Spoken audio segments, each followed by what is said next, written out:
Hello, everyone. We are live. Welcome to the weekly show of Classroom Without Walls. On this show, I interview leading social media, digital marketers, entrepreneurs, where we talk about social media, digital marketing, entrepreneurship to help you future-proof your career as an entrepreneur. And today we are talking about something that is very important. Personally, I want to learn a lot more about, and I bet you as an entrepreneur, you probably also want more of this. It is not necessarily money, but this thing can definitely lead to more financial income for you, for your brand, and for your business.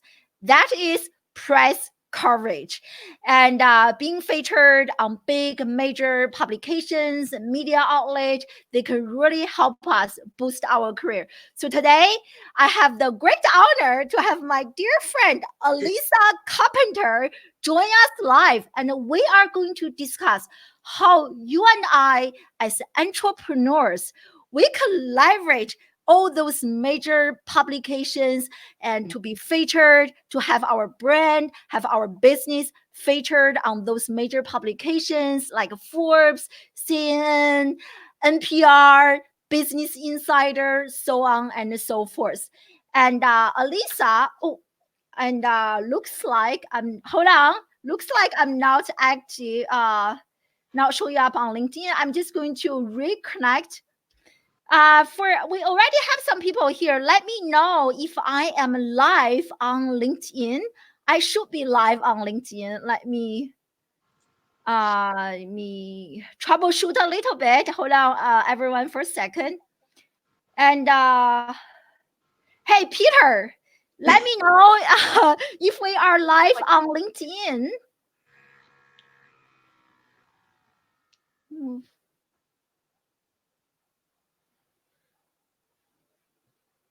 Hold on, give me 1 second, everyone.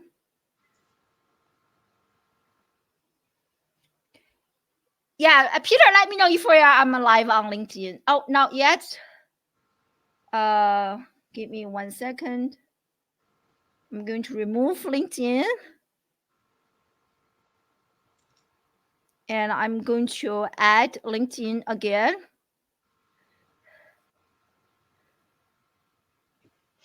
Hey, Shmo. I think we are live on LinkedIn. Yes, we are live on LinkedIn. Yay! Yes.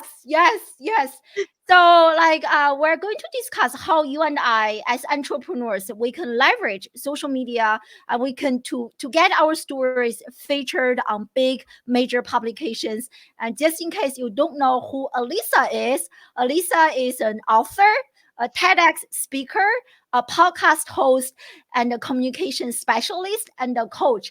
And Alissa's work has been featured on Forbes, Business Insider, Fast Company, CNN Money, NPR, and so on and so forth. There's like a long list. I'm going to show you guys later. That's why Alissa is a credible person to talk about this topic. So entrepreneurs, everyone join us live. Thank you so much. And if you are interested in writing for Forbes or getting your story and personal brand being featured on major publications, today's show is for you. So let's welcome Alissa on the show. Thank you so much for having me. I'm really excited. Oh, thank you so much. I'm sorry about the technical challenge. No, if that doesn't describe life as an entrepreneur, I don't know what does. And we are live on LinkedIn, on Facebook, on YouTube, and on Periscope. And I showed you guys earlier, my dear friend Peter joined us live in the UK, and he's going to help me monitor people's questions, comments on different social media platforms. So please feel free to tag Peter and let him know that you have a question, and we are going to try to answer as many questions as possible. So, Alissa, do you want to add anything to my very brief introduction? No, it was perfect. Thank you. Okay, then we are going to dive into today's topic. So as I introduced you earlier, you have a very impressive list of press coverage. Even though you have only been in this business for 5 years. So I want to ask you, we all know as entrepreneurs, social proof is really, really important. I want to hear you from your personal perspective. So how has all those media mentions, press coverage benefited your personal brand and your business? So share with us some of the major benefits, or if you have a story, share with us. I think social proof, like you were saying, is huge. There's so many people out there in the same space or similar space as you are. And when companies or people reach out to hire me, it's, oh, I've seen you in this publication, or I've seen that you've spoken here or on this podcast or doing this. It to them signifies, okay, this person knows what they're talking about. If Forbes is willing to have them as a contributor, if they're being featured here in this news piece here, they must know what they're talking about. They're an expert. It just put yourself out there a little bit more and potentially ahead or adjacent to some of the other competition that could be out there. So it just gives you a name, and it's a little bit more of name recognition for yourself and your brand. That's awesome. I definitely agree. And I kind of want to trace back to the very beginning a little bit. I know now you have like dozens of No, publications. I don't know if you still remember the early days. And I was looking, I spent actually quite a amount of time on your website, surfing, looking oh, through thank different you. content. Yeah, very impressive. And your very first article as a solo author and got featured on Forbes was published in December 2017, Mhm. almost 2 years ago. So that article got 10,000 plus. And I'm going to share the link of the article in the comment section in a second. Thank you. So share with us the story, because I still remember about 2 years ago, I got featured on Forbes, and I was so Yeah. excited. And I was like, wow, this is amazing. So share with us how that happened to you and what's the story behind it. Yeah, I think it was an interesting story, and it goes back a lot to one, relationships, and two, social media.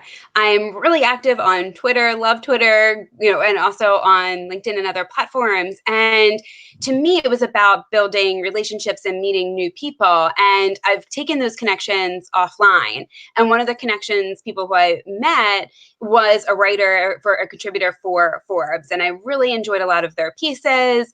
And we just started connecting, and I reached out and said, this is something that I'm thinking about. I might be interested in writing for Forbes. Do you think that's an option? And they offered and said, all right, let me send my editor the information, your information, and can you send me some articles that you've written before? So she sent that information to the editor, and the editor reached out to me, and then I had an interview, and then was able to write a few pieces, which was really awesome. But it really all for me started with a connection, somebody who knew me, knew my work, trusted in me to put themselves out there to ask. And then the editor had the information. So it was up to the editor then to decide, is she a good match? Is she not a good match? And it wound up, working out, which was awesome. But it was the power really of social media for me. Wow, this is amazing. I definitely want to unpack this a little bit. I just want to give a quick shout out. We have 30 plus people joining us live right now. Oh, hi. Thank you so much, everyone. And our dear friend John is here. Hey, Don. Swan is here, and a Hi, bunch of Swan. people join us on LinkedIn. And so thank you, Wendy, and thank you so much, everyone. And we are talking about how to build press coverage for us as entrepreneurs and small business owners. So, Alissa, you just shared that very first article. So, did you just approach this person through a tweet?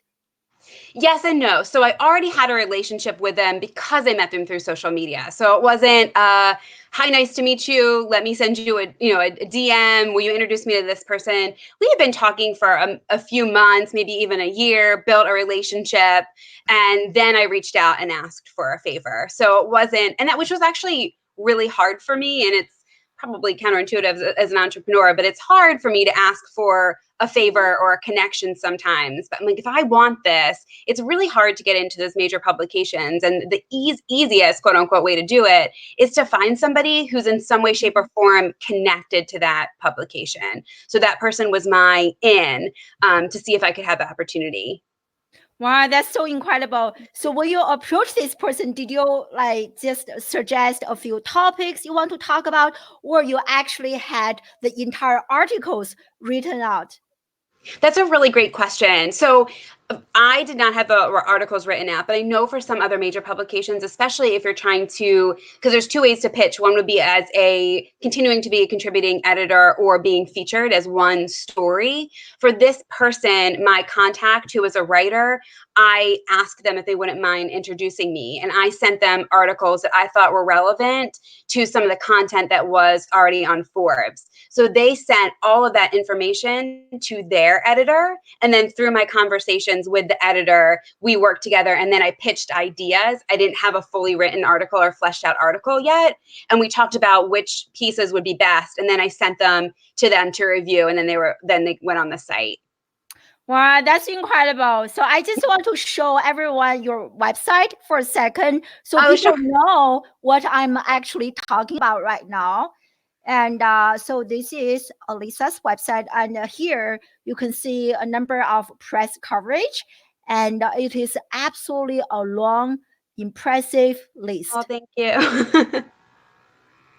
And so this is It's so funny to see it all together because you don't realize when you're part of it in the day to day, sometimes you don't realize what you've accomplished or how far you've come. And I very much appreciate you sharing and speaking about that.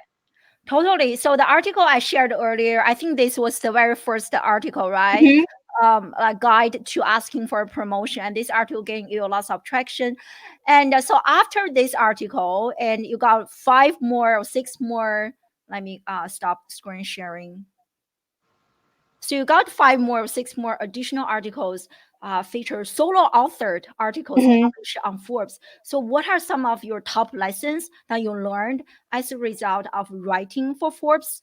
And from that very first article, you're not sure, to then later contributed so many. So what were some of the lessons that you learned that you can share with us? Yeah, it's funny because that was the first publication that I had written for where I had an editor, and that whole process was really new to me. So you come up with an idea, you pitch the idea, you send an article, they may or may not like the direction of the article, and you might have to change it. So it takes a lot of time, right? So you're interviewing a lot of people, you create this article, but if they don't like the direction, that interview might not be able to be featured or something. So you obviously can't make promises to people that they'll be featured or anything in that piece. I also didn't realize, and I don't know what I thought, I guess I didn't really have any preconceived notions about how much time or what people get paid to write for major publications. So, and this is just from when I was there, you had kind of two tracks, if you will. You can write one article and not get paid, or write 4 articles and get paid $200 total plus a half a penny per click. And that was it. Oh, okay, stop for a second. So Mary, four, right? It's like, what? so 4 articles a month or a week? Month, which is a lot, right? So I'm still seeing clients, you have a full-time caseload or whatever your work is, and I didn't realize, and that was the offer given to me, so maybe it was just first time authors. I'm not sure if they, continue with that, or you can write one article and not get paid at all. So if anybody Wow. currently is still contributing on, a regular basis, that information may have changed. I'm happy to hear what it is now, but I was shocked a little bit. And if you had a lapse, you potentially may not be able to be a contributor. So there was, some pieces to that too. But that was a lot, I thought, of a commitment. So 4 articles per month for $200. And then there's also, right? It's That's not that much. like nothing. It's nothing. And then if you're looking at the different networks, so you have Forbes, so I was a contributing author, and then they also have the councils, which now advertise more as being a paid network. It's also another opportunity for you to be able to be a contributor, but you have to fill out an application, get accepted, and I believe there's a fee, 1,000 plus, to be within that network to actually contribute to Forbes in that space. And from my understanding is if you go in that direction and you're in the councils, and there's different councils between HR and tech in different spaces, then in the future, you can't be a contributing author on the other side. But again, if somebody is in that space, I won't hold that, to the truth, but there's a couple ways that you can write if you're not able to get into contributing status, if you wanted to be a member of one of those councils. Oh wow, that's really great information. I didn't first of all, I didn't know people get paid. Second of all, I didn't know they get paid so little for writing on a regular basis. So that's really interesting. So here, hey Dano, thank you for joining us. So the title of your very first article, which I'm going to share in the comment section, is a millennial's guide for getting a promotion or something like that, right? Mm-hmm. Yep. Yeah, so I'm going to share the link and in the comment section. So for you kind of have been through this journey. For many of us, I think we are still looking for that opportunity to get featured or to Mm-hmm. write for a major publication. Clearly, there are definitely benefits for our business. So like I wonder if you can share with us. So when you are approaching an editor or a Mm-hmm. contributor trying to pitch your idea or your story, so Yep. do you recommend us doing like cold calling, pick up the phone, or stalk them on social media if we don't know this person at all, or just sending an email? I think there are a couple different ways. And before I get into that, there are two resources that I think are really helpful. One is Help a Reporter Out, HARO, Mm. and Pitch Rate. If you are not familiar with these are spaces kind of from both sides. So if you're working for one of those major publications or even just writing a blog article on your website and you're looking for resources, looking for content experts, you can put something on there of what you're looking for, and then people will reach out to you. On the flip side, if you're looking for media coverage, you can sign up and get it's up to 3 emails a day, which are great, that share what people are looking for. And it's very specific and says, we're looking for ideas for our Christmas list, and it'll give the major publication. And if it doesn't have the publication listed, it says anonymous, it's usually Forbes or Inc. or Entrepreneur, one of the larger ones. So it's a great way to start getting featured as kind of a low hanging fruit if you don't have an immediate Mm. connection. And I would say it's very similar to when you pitch to them to when you pitch to other people. I don't know if it's a generational thing, but I'm not really a phone person in general. I don't know who to call. Their cell phones aren't usually, listed anywhere. I typically try and figure out who I might know that might know someone. I truly feel like connections get you in the door much faster than cold emailing people who you have no idea. Mm. I will say, with writing for publications, with having a podcast, blog, all that, I get tons and inundated with emails and requests Mm. to be on these things. And even going through them, it's really easy to navigate who I might bring on and who I might not, because oftentimes the biggest thing is you do want to show and share your value, definitely, but you also want to show and share that you've actually read some content in some type of way that that person has written. So if you're trying to Mm. pitch to an author or an editor, and Forbes and other publications have different editors per section, so they have editor for the women's section, the finance section, it's all different people. When you pitch to them, show that you've read something. So if you're pitching something Mm. to a finance editor and they're specifically writing about finances and getting financed for buying houses, and that's their very, very small niche that they have. If you pitch them something not in that niche and not related, they're not going to read it. They're going to be frustrated.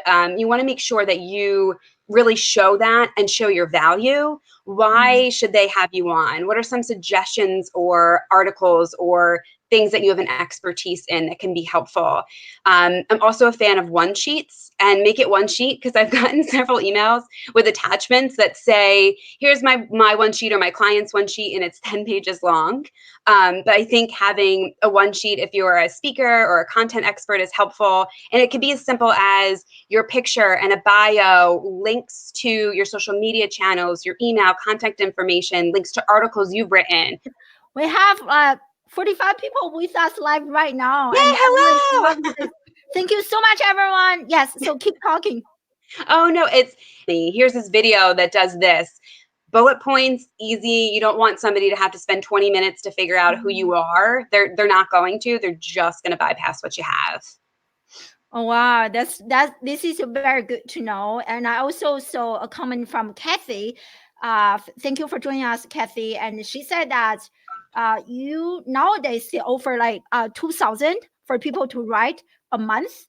And I don't know how many articles, but she said that you have to pay to become a contributor on a console, and you apply and pay them. I don't know exactly how this works, but it seems like they changed the It's policy? two separate, yeah. So, and that's, I think, something really important to note. So you as a contributor, like Kathy was saying, get paid X amount of money, and then you can actually pay Forbes, which is that over $1,000 or that fee, to become a contributor within a council. So that's an application process, and you're paying Forbes to be part of that network and access to write for them.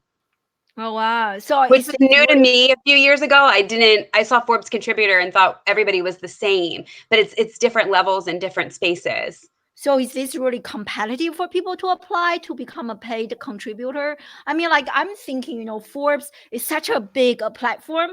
So I don't know. I'm going to ask you. So if I can really leverage this, get lots of leads, like exposure, like $1,000 is not that bad. If I can really generate lots of like leads, and so do you like for you? For all the media mentions, publications right now, we're talking Mhm. about Forbes. So how did those things benefit your business, like financially Yeah. or no? So so some of them, it's easy to see the direct correlation when somebody says, I saw you in this article, or Mhm. at the end of in your byline, it's great because you have a space to put whatever you want. Are you trying to sell a class? Do you have a webinar? Do you want people to sign up for an email list? So when people do that and then reach out that way, it's really easy to see where they're from. I think it also, again, goes back to what you're saying before in terms of the just social cloud and this proof that you are an expert and you know what you're doing. It's okay, we really want to hire somebody who has given a TEDx talk, who has been in Forbes, who's been a contributor in this space. So for me, that's been a lot of where I've gotten a lot of speaking engagements, a lot of clients, just because of the credibility that I Mhm. think all of these things bring to the table. But I think it's more of, and in my mind, more of a long game than a short game. So it's not about the 1,000, the 200, the 2,000. If you financially are in a position where that's okay, you're not making money that way, and can leverage all of those pieces, that can lead to significant income down the line from other pieces that you're working on. Yeah, yeah, I love this, love this. And Lisa just said this information is so helpful. So thank you for joining us. I agree. So as you mentioned, every day as entrepreneurs, especially I assume as all the editors, they probably receive like so many like emails on a daily basis. I wonder if you can share some maybe copywriting tips with us, like even drafting the subject line, to make sure Yeah, they actually open that email. Like what are yeah, some like tactics or strategies that you can share with us to actually ensure that they actually open that very email, yeah, check this out, regardless of responding or not, they at least, we hook them a little bit. yeah. So some tips you can share with us. Yeah. And the first thing too, I always struggled with figuring out who the contact person was and what their email address was. So it does take a little bit of sleuthing to figure that out. And typically, if people are writing for Forbes or Entrepreneur or other spaces, unless they're a paid staff member from those publications, aren't going to have an at Forbes.com or at entrepreneur.com email address. They might have their own blog or other publications. So you might have to do some sleuthing on their social media channels to find out who they are and how to reach them. So it could be something at a Gmail or their blog email. So check that out to make sure you're able to actually find the email addresses.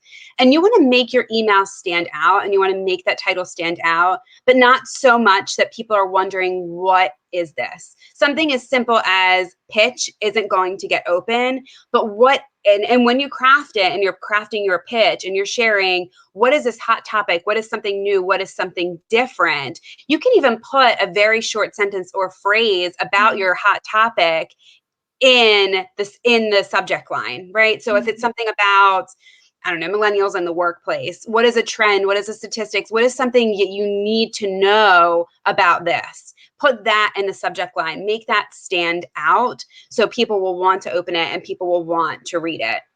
But that's tough because the biggest thing is going to be the subject line. Your email could be the best, but if nobody's opening it, you won't be able to use it. And you can even use mail tracking platforms to see, did somebody open it, check it out, resend it if they didn't. Maybe you change, test it out with a few email addresses, 2 or 3 people. Is it not working? Maybe you do an A/B test, try a different title with a different group of people and go back. But if you do some mail tracking, you're able to see who opened it, how many times, so you can go back that way too. What are some mail tracking tools that you use that you want to recommend to us? Yeah, it's funny. I should use it more. You could send it. You could send it through. It's difficult because you can send it through like a ConvertKit or MailerLite or something like that, but you don't want it to look like it is a newsletter or anything. So that could be tricky. Mail Track, and I'll definitely look it up to make sure. MAILTREK is one, I believe, and Gmail has a lot of extensions that you can add that are easy and that are free, specifically for Google, for the Gmail accounts. But I'll double check for the mail track as one. With that, some of them you want to pay for, because I know I've received emails from Mail Track and it says it at the bottom that it's being tracked. So you don't want the person to necessarily know that you're getting that information. So it's a small fee to be able to do that, to remove that logo from the bottom of the email. Wow, this is like so good. I want to, because I use Gmail, and this is what I want to share with everyone. Hold on for a second. So Streak is what that's the one. Thank you. Yes. Yeah, so like use this, because I used to do this, but I don't do this anymore. I should have done this a lot more, but I do use this to see if this person like opened my email or not. I like how many hours ago did this person open my email? And you can, I'm only using their free version. I'm already gaining lots of information from this. And another tool I discovered too, I don't know like if it's sneaky, but there are so many tools to allow us to discover people's email. Do you know this one, Alissa? Rocket Reach? Yes. Rocket Reach. So this is like professional stalker. And I actually discovered this through a class I took a few years ago.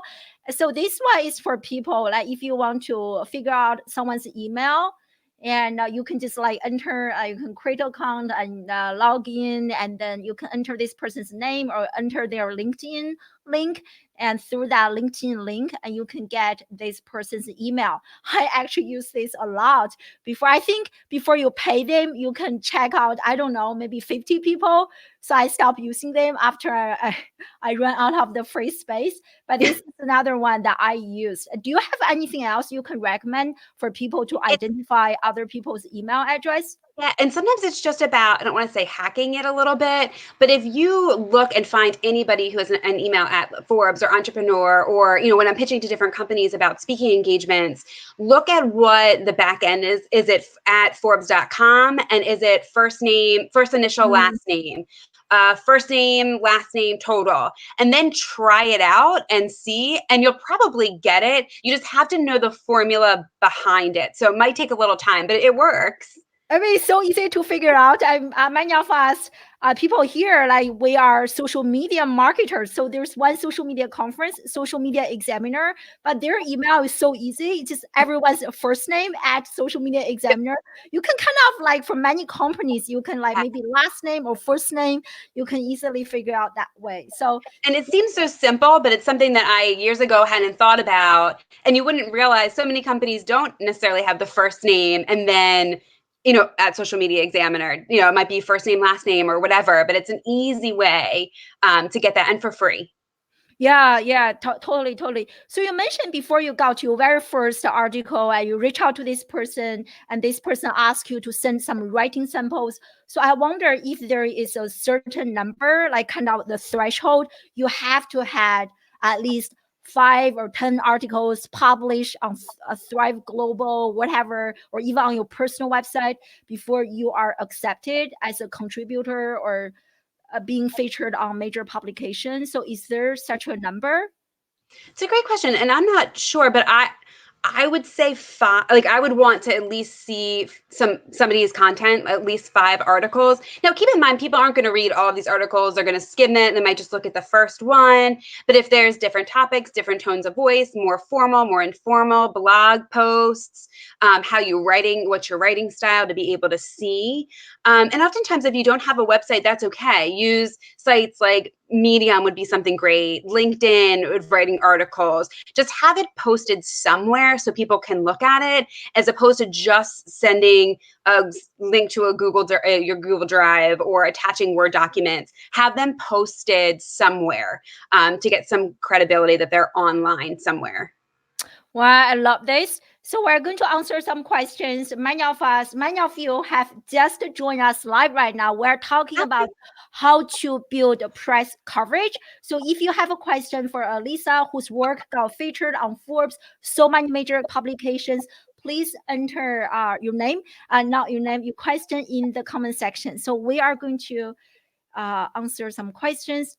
I'm So excited. here's a question from John Lim. Thank you for joining us, John. Hey, John.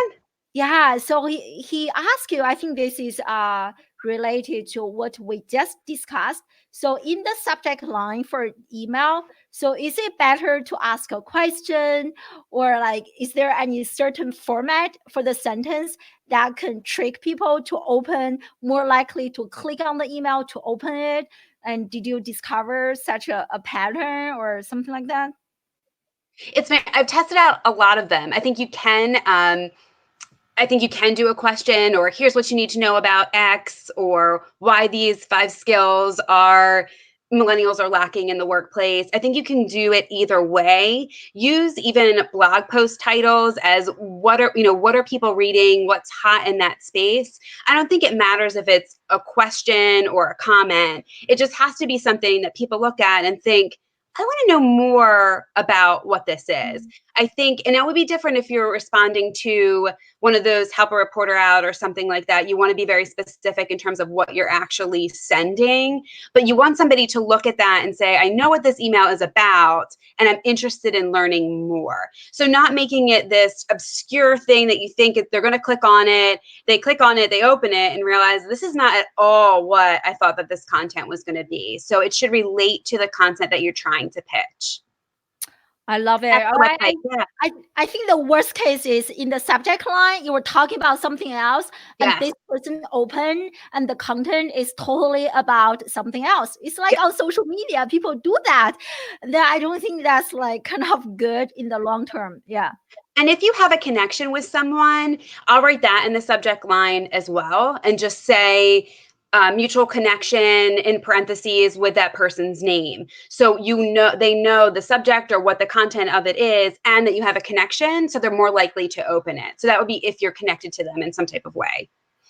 Yeah. So this is what you mentioned earlier, Alissa. So help reporter, and my dear friend Lori said that she has been receiving messages from them for quite some time, really beneficial. I personally also receive messages from them. I never really clicked on or opened any message. So like maybe you can talk a little bit more about this. How Sure. have you used this? How do you use this, or how we can leverage this to get more publicity?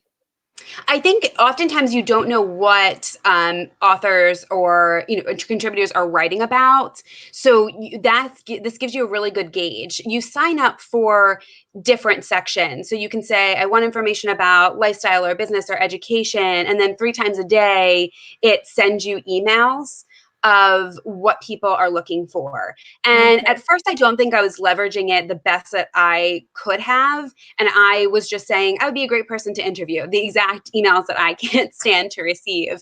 So typically they're asking a question, and they're being very explicit of, I'm looking for this question to be answered. I need your bio, your headshot, your 3 tips. answer anything that they ask you in there. Don't leave it up for negotiation or for somebody to call you or for somebody to email you. If they want the top tips to be recruited or to land a job next year, give your 5 top tips to be recruited and get a job next year.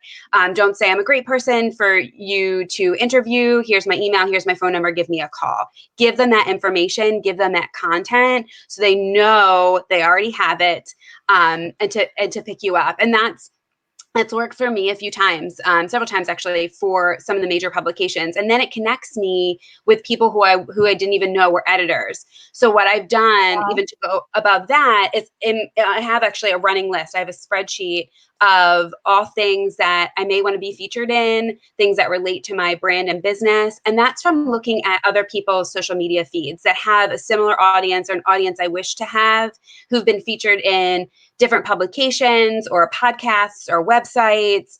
I keep a list of what they are and then find the contact information for them. And then I just keep adding to it because it's helpful because there's so many things out there. And yes, you have those major publications, but your audience, and you have to think about why do I want to be featured here or do here? If at the end of the day, you're looking for more clients, more speaking engagements, or whatever you have, your audience might be on this very niche blog somewhere else or this very niche podcast somewhere else. So to know where somebody else is featured is key. So that spreadsheet for me it's very helpful for me to figure out what's going on and what's out there. I love this idea. I think everyone watching this live right now or watching replay, if you are serious about being published and being featured, I think we all should have such a list. So like, I bet, do you also follow those people, some of them on Yeah. social media, kind of engaging with them? Yeah. So not only follow them, share their content, show your appreciation. Huge fan of thank you notes. I actually write handwritten thank you notes to a lot of people, paperless posts and email cards, sending messages through Twitter. Let people know that you appreciate that you are being thought of, and if they need anything in the future, just to reach out and keep that line of conversation open. But yeah, it's tough to be featured in first place. But once you have that connection, don't lose it. Oh, because one of my questions is how to cultivate. Because a few years ago, 2 years ago, I got featured on Forbes, but I didn't really nurture that connection. I completely lost that connection. So I love learn from my mistakes, everyone. And I love how you mentioned you have like very intentional. It is like, creating content, running a business, being very intentional. So how long have you been curating this list? About a year now, and it's been helpful as because with the book coming out, just seeing what's out there, and what's going on. I think, and seeing like following people who have a similar business or similar brand, and seeing where they're featured in has been just really helpful, just to see what's out there. And I'll be honest, there are people that I miss, and I feel really badly if I haven't sent the thank you note. I try to. I live by my calendar, so I put notifications on my calendar to follow up with this person or to say thank you to this person, or else if it's not on my calendar, it doesn't exist or it doesn't happen. So whatever method works is helpful.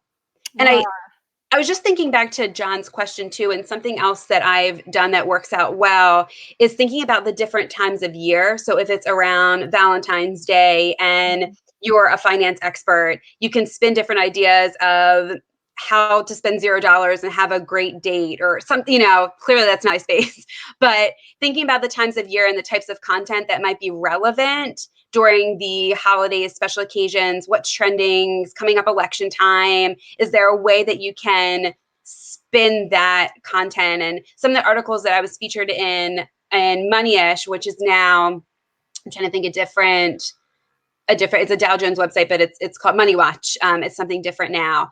But they used a lot of political pieces and a lot of political things that were happening, but spun it more as a career of the president did this. What would you do if you didn't like your boss? So being creative about what's trending, but putting it in your space. Wow, this is so good. This is so good. And I want to ask everyone in the live audience. So how many of you Like if you don't have a list, when you go home tonight, and I think we should hold each other accountable, you are going to create such a list and find different seasons and to really check in with people. I love that personal touch. So thank you for sharing this with us. I really love to start. Like it doesn't just happen overnight, right? Lots of effort. Look at just everything you shared. I'm sure it takes lots of time to do it. Yeah. It does, and it's tough, and I'm just very, very much appreciate you just even saying, "Oh my gosh, it's I don't realize how much you do over a certain amount of time." Because as an entrepreneur, it just the days, the weeks go by, and you don't realize everything that's happened. So if you're featured in one publication, don't forget how awesome that is. You worked really hard, you made that connection, you did it. It doesn't matter how big or small that publication is. Somebody saw value in that, and you saw value in that. So, congratulate yourself and continue to do that and not think little of, that experience when you're striving to do different things. Totally. And I'm just reading this comment from John, and also reminds me of a podcast that I listen to. So this guy, they have an entire company. So they are trying to crack the code of gift giving. So let's Mm-hmm. say that if I really want to get the attention of a particular journalist, so my team study this person, trying to figure out what is this person going through in his or her personal Yeah. life. So maybe this person just had a bug, or maybe their kid needs a daycare. So then Yeah. you really do research about this person and really connect with this person by giving them what they want. Yeah. It is so remarkable. And this person said, even though it takes lots of time, it's so beneficial to their business. It is such a great way to grab the other person's Yeah. attention. So when you were talking about, sending people like notes, thank you cards, and we are in today's relationship economy, so that makes Yeah. so much sense, where sometimes we're just so lazy, we don't want to Yeah. do that. And But sometimes, it's so much easier sometimes to send mail merge or whatever format that you're using, but nobody's going to read it. Nobody's going to open it. It's very clear. It's done. So, when you create your spreadsheet, it's not just, yes, write the name of the publication, but look who wrote the article, right? So you don't want to just say Forbes. This is what I want to do.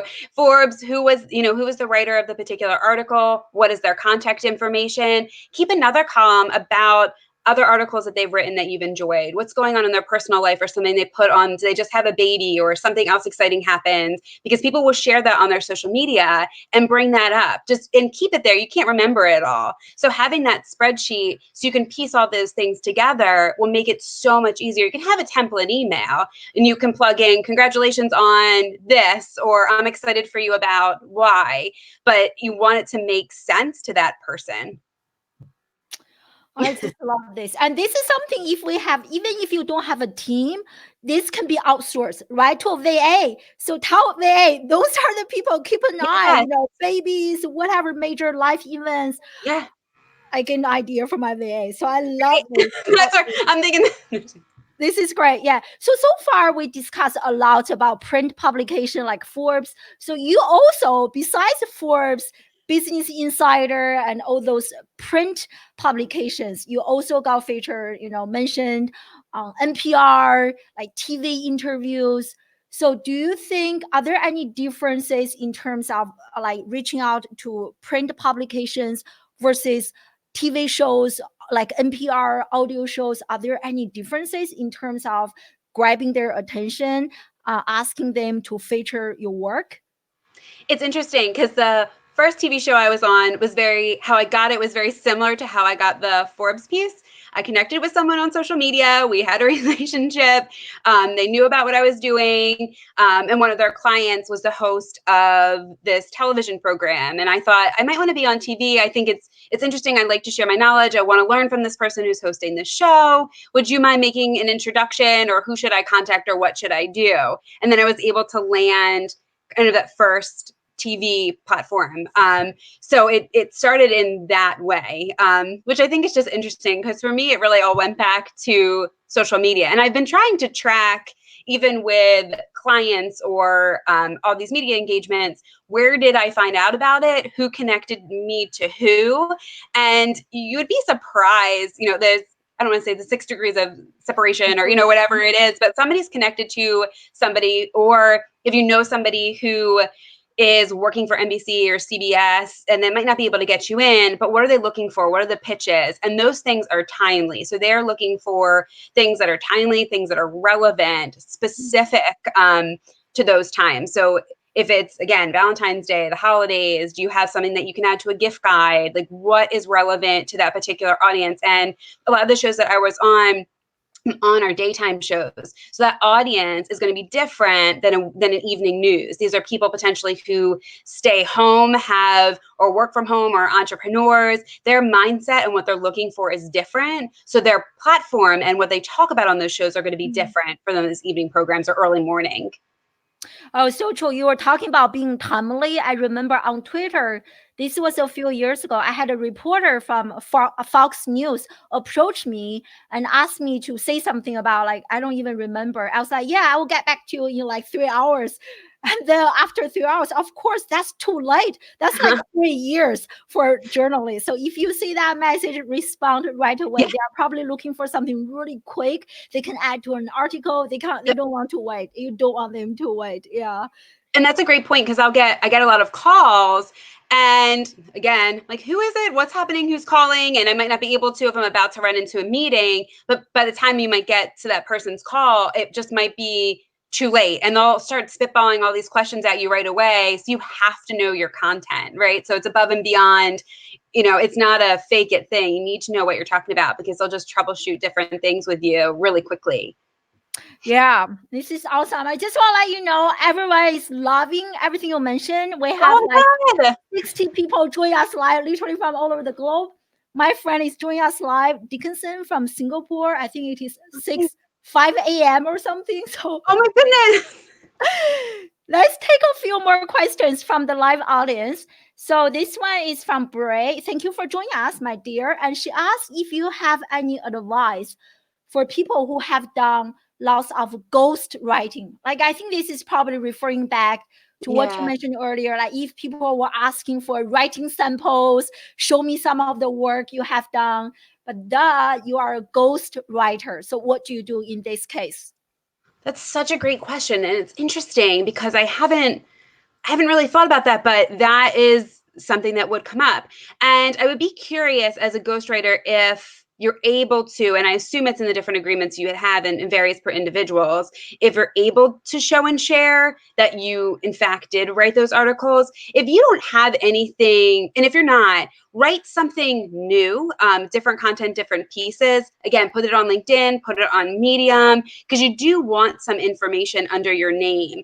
And I think about it too, as if you are starting a new business and you are working with an organization, and let's say you were an architect and you designed all these buildings for that organization, the IP is with that organization. You can create new designs for different things, and you would put that on your website and show and share that with people. It's not things that were made, but these are things that you can show and share that you know what you're doing. So try and think about the niche that you want to be in, what type of things that you want to write about, and just start putting out some content. Start with a few articles on LinkedIn and Medium, again, because those are free, and you don't have to share it with anybody else except the person that you're sharing it with on the other end, if you're uncomfortable with just posting it to the world. Yeah, I love this, and thank you for answering that question. Yeah. So here's another one, and from Dr. Andrew. Thank you for joining us. What is the format and writer's guidelines?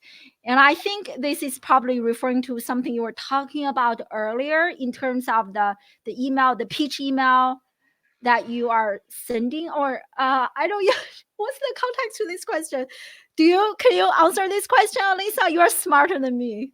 No, not true at all. I'm trying to think if it's in the context of pitching email or because the guidelines for what specifically would be in an article would be different. Even the tone of voice, if it can be a listicle or not, would vary per publication and even within each section. So that would depend. If it's something when you're talking about pitching the email, you want it to be a combination of showing and sharing that you are the content expert, with also showing and sharing that you've read and understand what that person does. So even, giving a compliment, sharing an article that you've read, why you like it, why you resonate with it, even hyperlinking to it, explaining how maybe you can add value in an additional piece that they're working on, what advice or something that you might share with them. But it has to be a combination, in my mind, of both, of who you are and why you can provide value, and that you ultimately know who this person is and what they're doing or what they're writing about. Because there's so many pitches that I get that are just like, you haven't read anything, right? And then make it succinct. Make it as succinct as possible. Even creating that one sheet is really helpful, with your bio, the links to the articles that you have, your picture, links to social media. Have everything in one space so people can look at it and say, I know that they are an expert on multi-generational workforces, and this is their spiel. This is what they talk about. They're going to be my resource for this. Yeah, totally. Let's take a last question, because I do want to talk about your book. Alissa has a book that is coming out. So let's answer the last question. This one is from Shwal. And he asked, thank you for joining us live, Shwal. And he asked, like, if you should go after, I guess, a smaller publication first, a smaller media first, before you try to approach like Forbes, CNN, all the bigger ones. I think you can do it in tandem. I think one depends on kind of your confidence level or what you're thinking. If you're going from 0 to Forbes or another major publication and don't have something that people can look at, not that it would be questionable, but it would be, what is your expertise? What is your writing style? What do you talk about? They need to be able to see something there or provide some type of proof. Before I wrote for Forbes, I hadn't written for other publications. I had been featured in other publications, but I had a blog and I was consistently writing on the blog so they could look at that information. It's like almost like a value ladder, right? That offer like freebie, second sale. So it's like you start with something low and then go. And just see from there. And I think all the time, and it's hard too as an entrepreneur, but really think about, why do you want to write for this publication? Why do I want to be featured in it? Because it can't just be, I feel like it, or it looks great. What about it? There might be another way also to accomplish your goals, or do the same, right? Maybe it's write and be featured in Forbes, but your audience isn't always there. What blog or what article or what podcast are they reading or viewing that can also help you? So you can work kind of both angles. Totally. So today we spent almost an entire hour, so much to talk about, and everybody is taking notes and learning so much. So speaking of which, last year, Alissa, and where is this? Here. So in December, you have a book that is coming up, right? So I think we all want like a Forbes shout out to our book. That is like ideal case that we're all doing, right? So seriously. So this article talking about a few books that are coming out in the new year. And guess what, ladies and gentlemen? One of those books is written by our dear guest of honor here, Alissa. So how to listen and how to be heard. So first, share with us, how did this happen? And I how did no this happen? idea. And I'm trying to track it down. I'm trying to, I reached out to the author of the article and just trying to track down, because it's so interesting too, because, and this, it sounds strange, but sometimes you'll be featured in things at some point and you don't know that there's an article about you until somebody shares it with you. So that's kind of what happened with this one and happens to other pieces.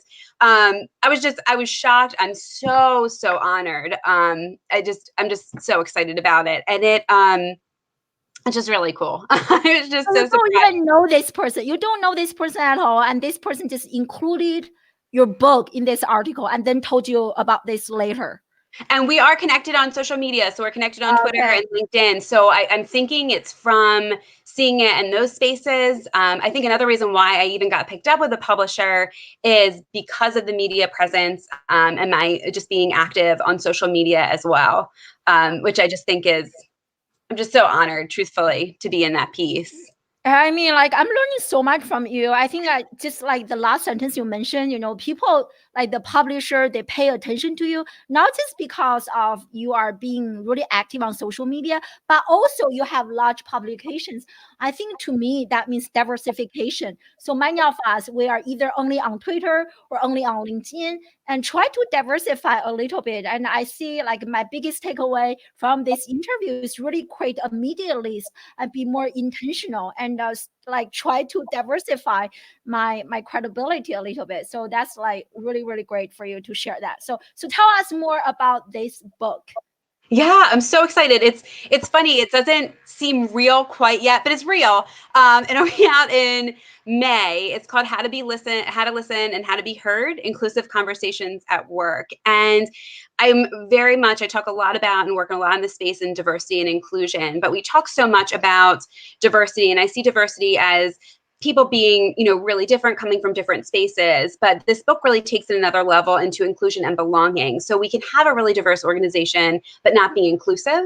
So we can have diversity without inclusion, but not inclusion without diversity. So it's about how do we bring people together? How can we pull conversations? And each chapter is a standalone chapter. There's one exclusively about diversity, inclusion, and belonging that has a glossary of terms that I think are really helpful. Another chapter about how to even move the furniture around in your offices or for training to be more inclusive. And there's little diagrams of different chair settings and different spaces that you can sit to be more involved in the conversation. Another one, if somebody says something about you that's offensive, should you say something about it? How do you say something? How do you be part of the conversation? It's a really practical guide to navigating which could be difficult conversations, but all about diversity and inclusion.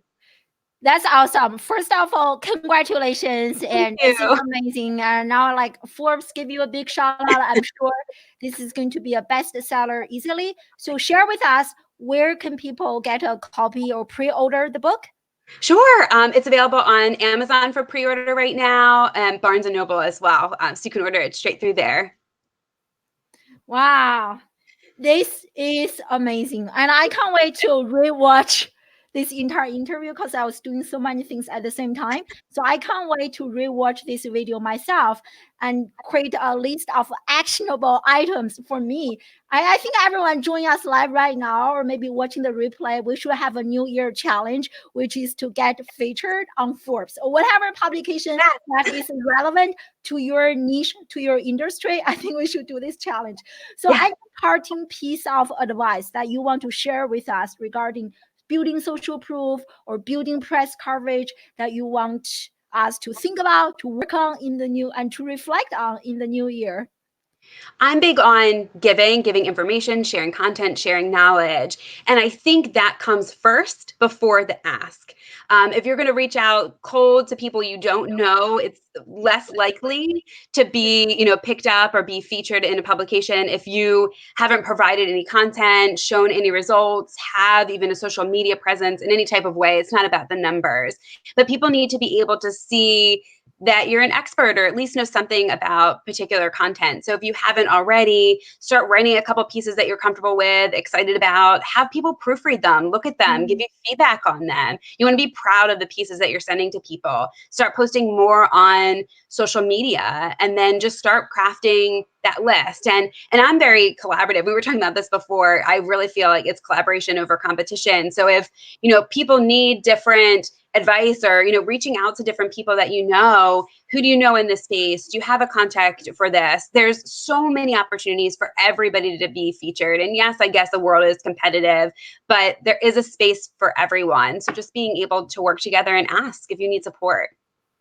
Awesome. So where is the best location for people to learn more about you? I already have your Twitter handle there. I think you are mostly active on Twitter, but share with us.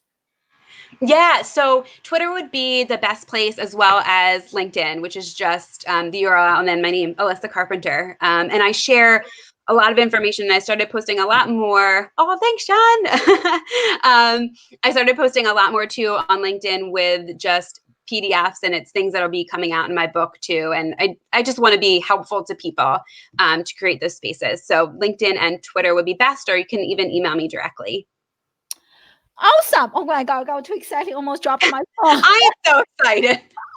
This is such a value-packed interview, guys. I hope everyone in the Classroom Without Walls community, we are going to break Forbes or whatever major publications this year. Get them, crush them, and get our voices, get our expertise, knowledge, brands out there. So thank you so much, Alissa. Again, everyone follow her. And thank you so much, everyone. Literally from Thank you Nigeria, so from the much. US, from the UK, from Singapore, from all over the globe for joining us live. This is makes me very happy. And next Wednesday, the same time, same location, we have another amazing guest coming up, and Bella Vesta, and she's a Facebook group queen. But we may talk about something else. I haven't really finalized the topic yet. But I hope to see you guys next Wednesday, same time, same location. And follow Classroom Without Walls. Thank you so much, Alissa, and everyone. Thank you. And thank you to everybody on this. I really appreciate you taking the time. Thank you, everyone. Enjoy your evening, day, or afternoon. See you next week. Bye. Bye.